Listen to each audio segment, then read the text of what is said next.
మనిషిని తట్టుకోలేని దేవుడు. ఆయన కలిగించిన ప్రకృతి అంతటిలో సకల కోటి జీవరాశులు ఆయనకు లోబడి ఆయనకు అనుకూలంగా బ్రతుకుతున్నాయి.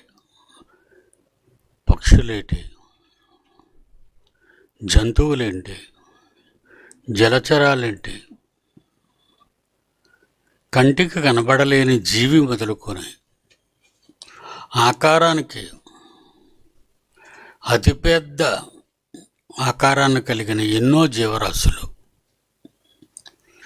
దేవుని మాటలకు లోబడి దేవుని కొరకు బ్రతుకుతున్నాయి, దేవుని ఇష్టాన్ని నెరవేరుస్తున్నాయి. ఇక దేవుని ఇష్టాన్ని నెరవేర్చని ఏకైక జాతి ఒకటే, అది నరజాతి.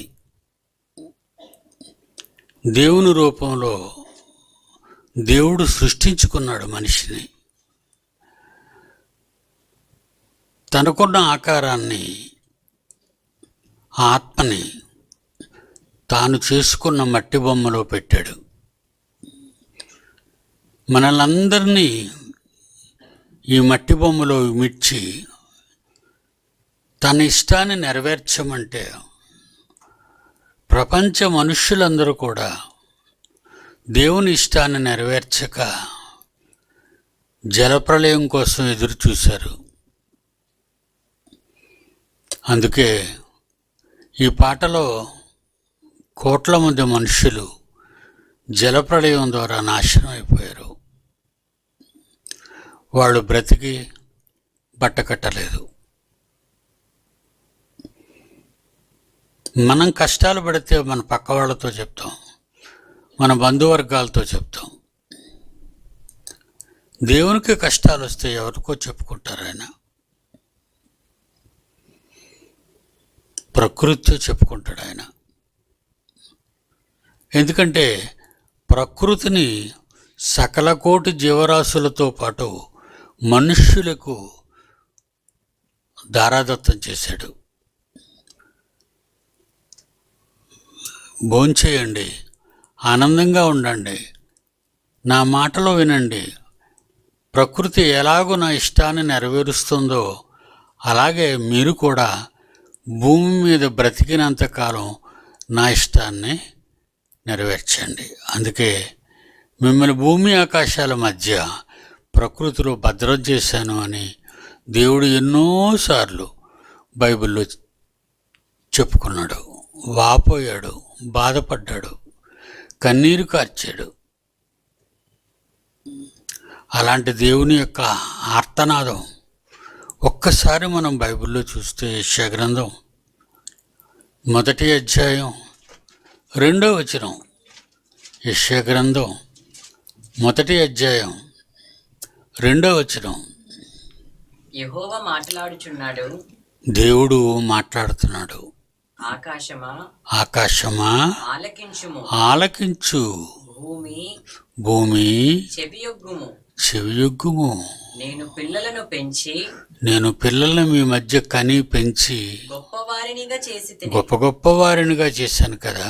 వారు నా మీద తిరగబడి ఉన్నారు, వాళ్ళు నా మీద తిరగబడ్డారు కదా. చూడండి ఎవరితో చెప్పుకుంటున్నాడు. ఆకాశమా ఆలకించు, భూమి చెవియొగ్గు. కోట్ల మంది మానవ జాతిని ఆకాశ భూములు మధ్యలోనే కదా మిమ్మల్ని, నా పిల్లలందరినీ పెంటాను, మీ సంరక్షణలో ఉంచాను. కానీ వాళ్ళు నా మీద తిరగబడ్డారు. దేవుని పిల్లలారా,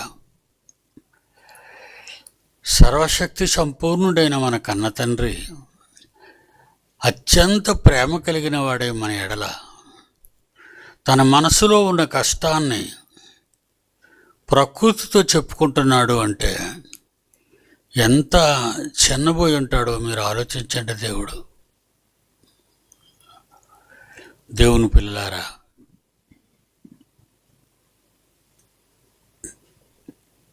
అప్పుడప్పుడు గొప్ప గొప్ప వారి ఇంట్లో పని చేస్తూ ఉంటారు చాలామంది పనివాళ్ళు.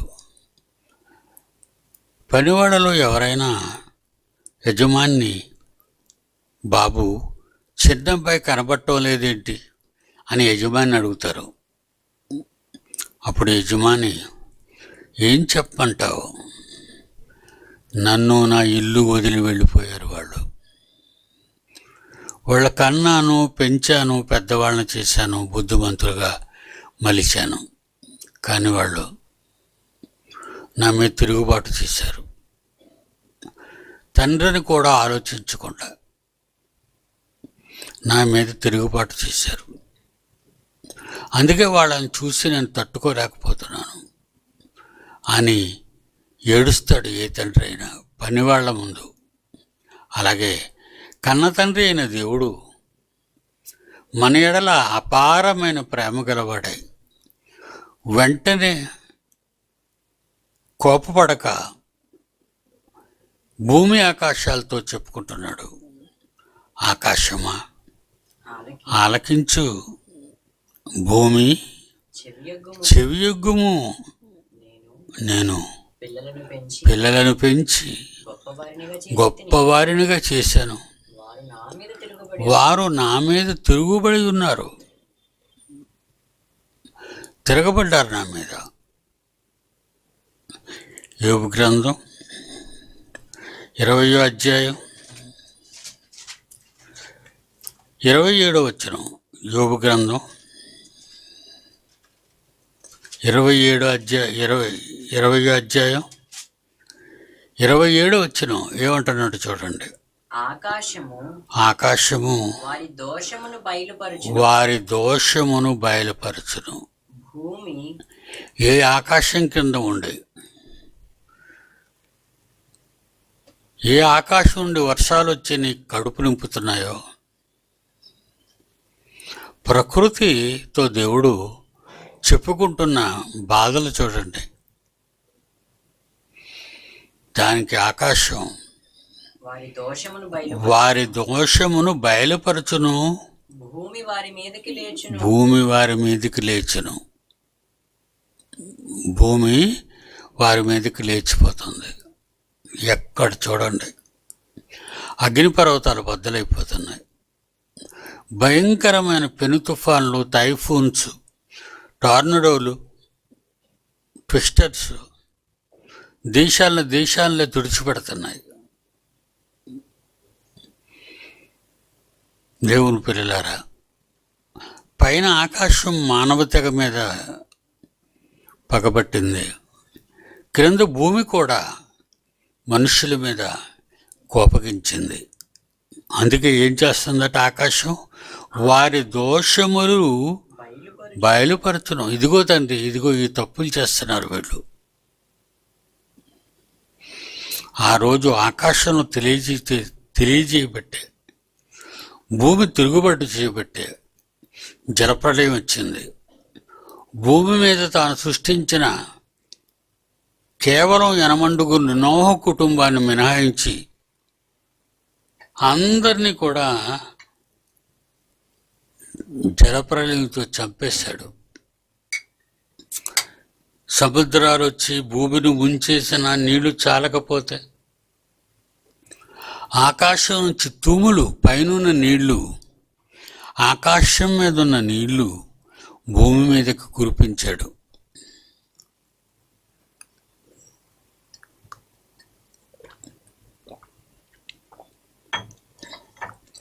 ప్రియులరా, ఆకాశము వారి దోషమును బయలుపరచును, భూమి వారి మీదికి లేచును. కొండ చర్యలు కూలిపోతున్నాయి. భయంకరమైన వర్షాలతో కొండలు పాయలుగా కిందకి మట్టి జారిపోయి మనుషులు ఇళ్ల మీద ప్రవహిస్తుంటే సజీవ సమాధి అయిపోతున్నారు మనుషులు. ఎందుకంటే దేవుడు కన్నా మనుషులే దేవుని మీద తిరుగుబాటు చేసినప్పుడు, పనివాళ్ళు, ప్రకృతి మనుషుల మీద తిరుగుబాటు చేసింది. దేవుడు ఊరకే భూకంపాలు ఇస్తున్నాడని మనం అనుకుంటాం. కాదండి. ఏ దేశం అయితే పాపం చేసిందో వాళ్ళ ఆకలి దప్పులతో చావాలని దేవుడు. ఏ దేశమైతే విశ్వాసఘాతకమై దేవునికి యెషయా గ్రంథం, యెహెజ్కేలు గ్రంథం యెహెజ్కేలు గ్రంథం 14వ 14వ అధ్యాయం 13వ వచనం 13వ వచనం.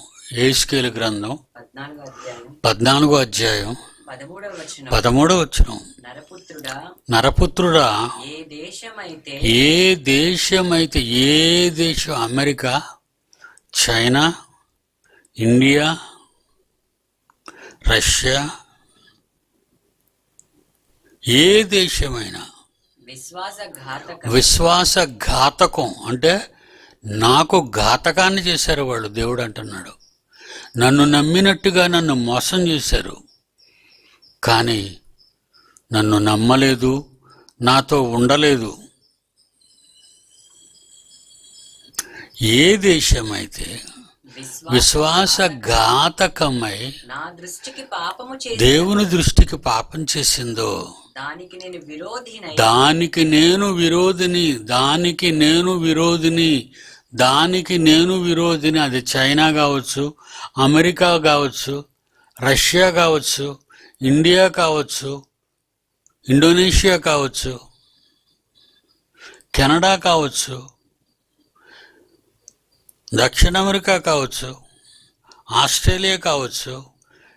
భూమి మీద ఎన్ని దేశాలైతే ఏర్పాటు జరిగిందో దేవుని వలన, అందులో ఎంతమంది కోట్ల మంది మనుషులు జీవనం చేస్తున్నారో, ఆ ప్రకృతి ఒడిలో ప్రకృతి వలన బ్రతుకుతున్నారో, దాని దయ వలన ఆ ప్రకృతిని మానవుని ఆకలి తీర్చడానికి పోషణలో కాపుదలగా పెడితే దేవునికే అన్యాయం చేశారు, ఘాతకం చేశారు. వాళ్ళు నన్ను విడిచిపెట్టారు, కనీసం నా గురించి ఆలోచించటం లేదు వాళ్ళు. ఏ దేశమైతే విశ్వాసఘాతకమై నా దృష్టికి పాపము చేసినదో దానికి నేను విరోధినై ప్రాణాధారమగు ఆహారము లేకుండా, తినడానికి తిండి కూడా లేకుండా కరువును పంపించి మనుషులను పశువులను నిర్మూలము చేయుదును. కరువును పంపించి పశువులను మనుషులను నాశనం చేస్తానంటున్నాడు. ఎంత కోపం దేవుడికి, ఎంత కోపం అండి దేవుడికి. ఆయన ఎంత ప్రేమామయుడు, ఆయన ఎంత ఉన్నతమైన వాడో, ఎంత జాలిగల గుండెగలవాడో తండ్రి. అంత కోపం. ద్రోహం చేశావు. భార్యకు భర్త ద్రోహం చేసిన, భర్తకు భార్య ద్రోహం చేసిన, ముక్కలు ముక్కలుగా తరిగేసి ఫ్రిడ్జ్లో పెట్టేసి తానున్న నగరంలో నలుచోట్లకు తిరిగి ఆ ముక్కల్ని ఎక్కడో మట్టిలో పాతో ఏదైనా చెరువులో, నదిలో, సముద్రంలో పారేసి కక్ష తీర్చుకుంటున్న ఎందరూ భర్తలున్నారో, కక్ష తీర్చుకుంటున్న ఎంతమంది భార్యలు ఉన్నారో ఈరోజు మనం ప్రతిరోజు వార్తల్లో చదువుతున్నాం. మనిషికి మనిషి చేసిన ద్రోహానికే మనిషి తట్టుకోలేకపోతే దేవుడు ఆరోగ్యం ఇచ్చి, ఆయుష్నిచ్చి, అనుక్షణం నిన్ను కాపాడుతూ, ఏ లోటు లేకుండా నిన్ను, నీ పిల్లల్ని, నీ భార్య బిడ్డలు కాపాడుతున్నాడే నీ కన్న తండ్రి. ఆయనకు అన్యాయం చేస్తావా? నీ భర్తే ఊరుకోడు, నీ భార్యే ఊరుకోదు. తలగడతో పండుకున్నప్పుడు నీవు లేవకముందే నీ ముక్కులో ఒక గాలి రాకుండా మూసేసి ఎంతమంది భర్తలను చంపేశారు భార్యలు, ఎంతమంది భార్యలను చంపేశారు భర్తలు. ఇది అన్యాయం కదా? మనిషికి చేసినదే అన్యాయమై కోపాన్ని తట్టుకోలేక బలవంతంగా ప్రాణం తీస్తుంటే కన్న తండ్రి కళ్ళు మూసుకుంటాడని మీరు ఎలా అనుకుంటున్నారు? మూసుకోడండి, కక్ష తీర్చుకుంటాడు. ఊర్లకు ఊర్లే లేపేస్తాడు, పట్టణాలకు పట్టణాలే ముంచేస్తాడు. ఈరోజు ప్రకృతిలో జరుగుతున్న విపరీత పరిణామాలు చదువుతుంటే భయం వేస్తుంది. నార్త్ ఇండియాలో ఈ 2 భయంకరమైనటువంటి అతివేగంతో వస్తున్న 2 రైళ్ళు ఒకే లైన్లో పెట్టి మీద పెట్టి రైలు పెట్టెలు చివరికి ప్లాట్ఫారంలో కూడా వెళ్ళిపోయే రైళ్ళు. ఎంతోమంది చచ్చిపోతున్నారు. ఊరకనే అనుకున్నారా? ఊరకనే దేవుడు చేశాడు అనుకుంటున్నారా? పాపం పండింది. పాపం పండితే ప్రకృతి వికటిస్తుంది నీ అంతు చూడడానికి. ఎందులో గొప్పవాడు అనుకుంటున్నావు? ఎందులో గొప్పదానివి? రాజకీయాలని అధికార పార్టీ కానీ అనధికార పార్టీ కానీ కొట్టుకుంటున్నారు, తిట్టుకుంటున్నారు, చంపుకుంటున్నారు. పరిపాలనైనా ఈ పరిపాలన కోసమైనా ఇవన్నీ చేస్తున్నారు, అధికారాల కోసమైనా ఇవన్నీ చేస్తున్నారు. దేవుని పిల్లలారా, ఒక్కసారి దేవుని కష్టాన్ని ఆలోచించండి. ఇవన్నీ చూస్తూ దేవుడు చాటుకెళ్ళి ఏడుస్తున్నాడట. ఎక్కడికి వెళ్తున్నాడు ఏడవడానికి? దేవుడు మన తండ్రి, మనం నమ్ముకున్నామే మన తండ్రి. ఇర్మియా గ్రంథం 13వ అధ్యాయం 17వ వచనం. ఇర్మియా గ్రంథం 13వ అధ్యాయం 17వ వచనం. ఆయనను మీరు నా మాట విననొల్లని ఎడల మీ గర్వాన్ని బట్టి, మీకున్న గర్వం కొవ్వుపోయింది మీ హృదయం.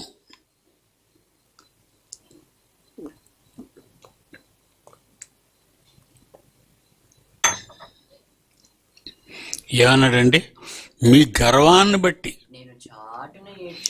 నేను చాటున ఏడ్చేదను. ఏమండి? సిగ్గా? ప్రకృతిలో సిగ్గు కాదండి దేవుడికి. ప్రకృతిని చేసి మానవుని ప్రకృతిలో ఉంచి ఏ లోటు లేకుండా పంచభూతాలను అనుకూలంగా మలచి నీకిచ్చి తన కష్టాన్ని ఆకాశంతో భూమితో చెప్పుకుంటుంటే ఆయనకి ఏడుపు వస్తే ఎలా ముఖం చూపిస్తాడండి? ప్రకృతికి, ఆకాశానికి, భూమికి. చాటునకు వెళ్ళి ఏడుస్తాడట. ఏమనుందా? నీ గర్వాన్ని బట్టి నేను చాటున ఏడ్చెదను. దేవుని పిల్లలారా, కన్న తండ్రికి మన మీద అంత అపారమైన ప్రేమ. అసలు ఆయన ప్రేమను తెలుసుకోకుండా ఉన్నారు. బాధపడ్డా నీ తండ్రి నీ తల్లి నిన్ను చూసి కన్నీరు కారుస్తుంటే నీకు కళ్ళంట నీళ్లు కూడా తిరగటం లేదంటే నువ్వేం ప్రేమిస్తున్నావు? నీ తల్లిని, నీ తండ్రిని. వాళ్ళని ప్రేమించకపోతే బాధపడిన కన్న తండ్రి తనను కూడా ప్రేమించడం మానేసి మీ ఇష్టం వచ్చినట్టుగా గర్వంగా తిరుగుతూ ఉన్నారు అంటే ఆయన చాటుకి సిగ్గుతో కోట్లాది మంది దేవదూతల మధ్య ఏడవక, ప్రకృతి మధ్య ఏడవక, అందరి ఎదురుగుండా సిగ్గుతో దాక్కుని చాటునకు వెళ్ళి అయ్యో నా పిల్లలారా అని ఏడుస్తున్నాడు అంటే ఎంత భయానకమైన వాతావరణం మీరు ఆలోచించండి. మీరు ఆలోచించండి దేవుని పిల్లలారా.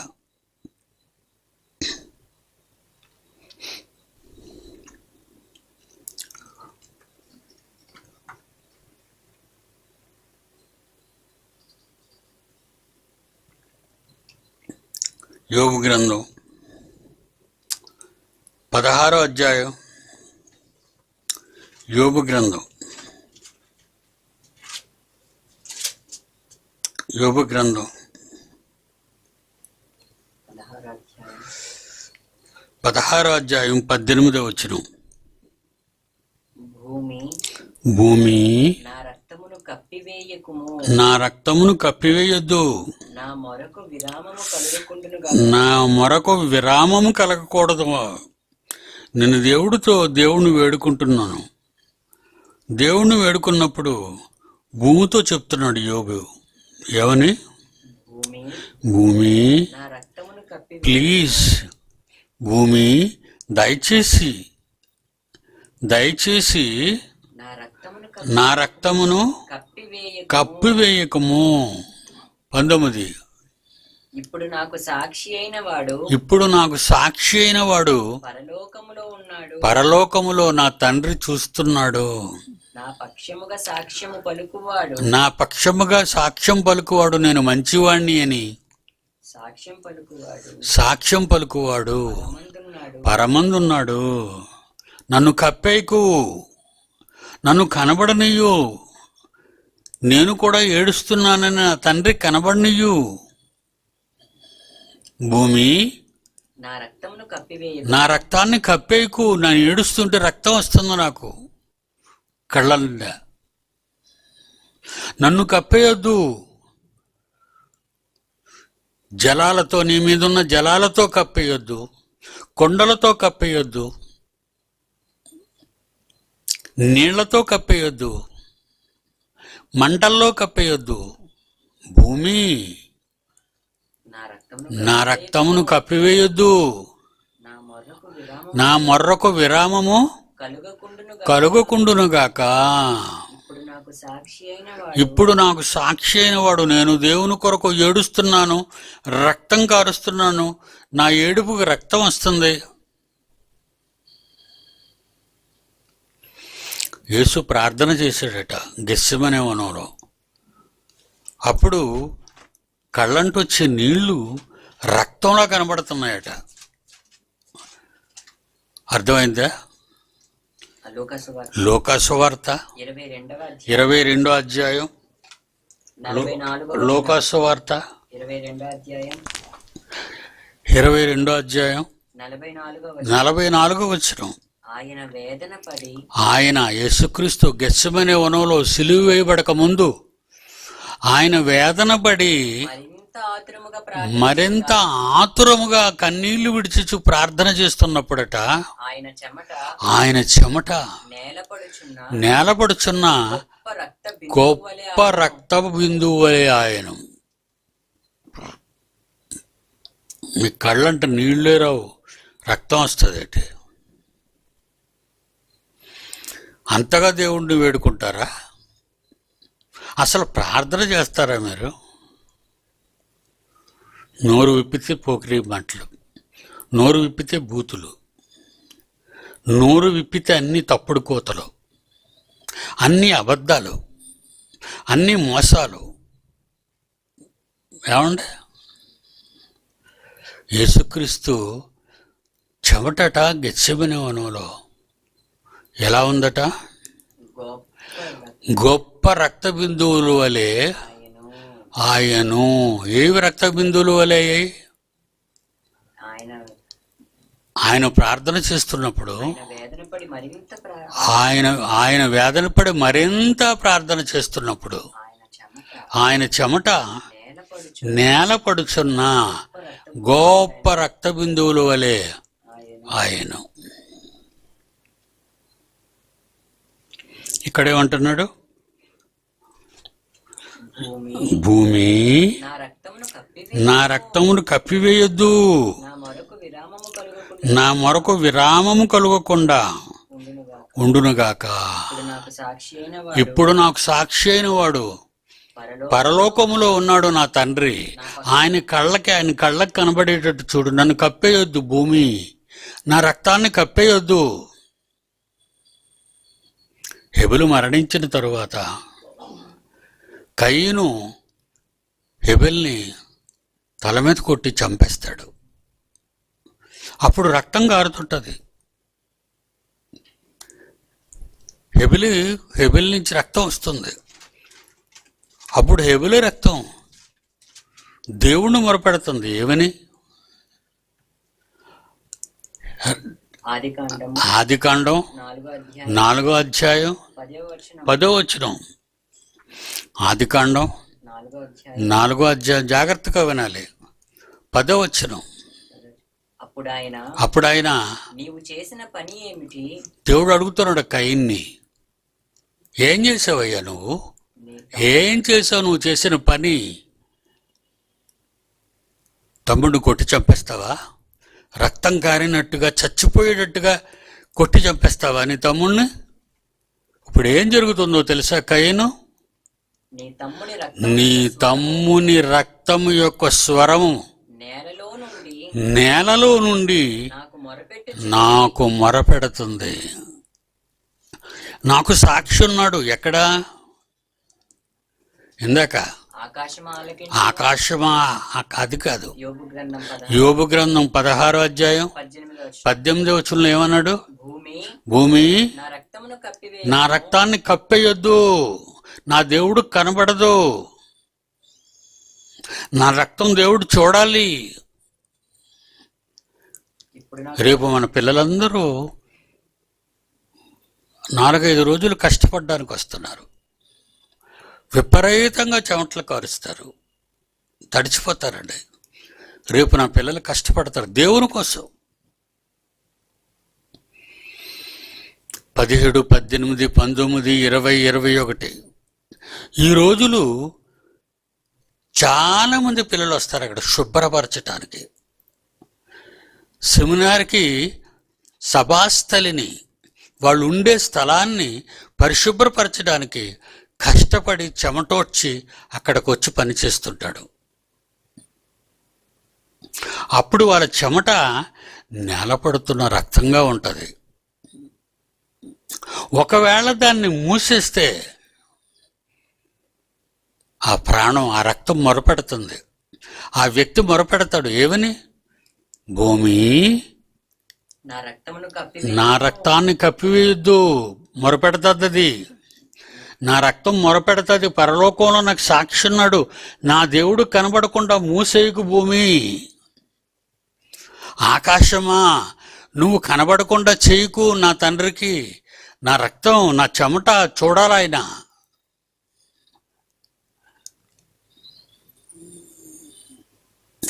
చివరిగా ఒక వాక్యాన్ని చూద్దామే.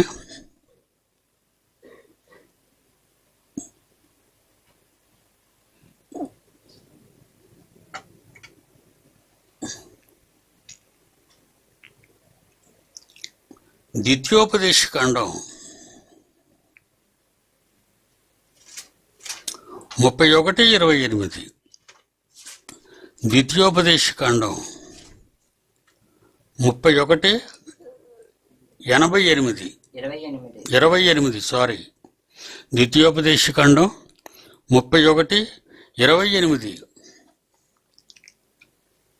చదువు నాయన. ఆకాశమును భూమిని వారి మీద సాక్షులుగా పెట్టి నేను ఈ మాటలను వారి వినికిడిలో చెప్తాను. నేను వాళ్ళు వింటుండగా చెప్తాను. ఏమన్నాడు? ఆకాశాన్ని భూమిని నా పిల్లల మీద సాక్షులుగా పెడతాను. నేను ఈ మాటలను వారి వినికిడిలో చెప్తాను. కానీ మీరు ఎక్కడికి పోరు. తప్పు చేసినా విడిచిపెట్టను. నా కొరకు సేవ చేసినా మరిచిపోను.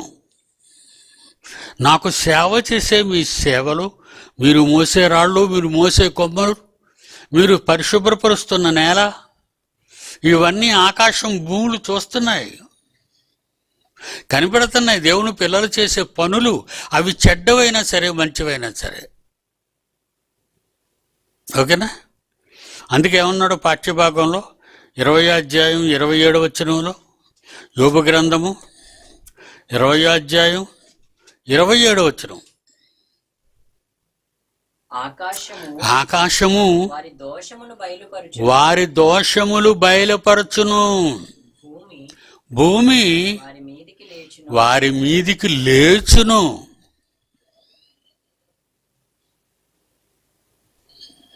మంచిని మూసేసినా ఊరుకోడు, చెడును దాచిపెట్టిన ఊరుకోడు. దేవుని పిల్లలారా,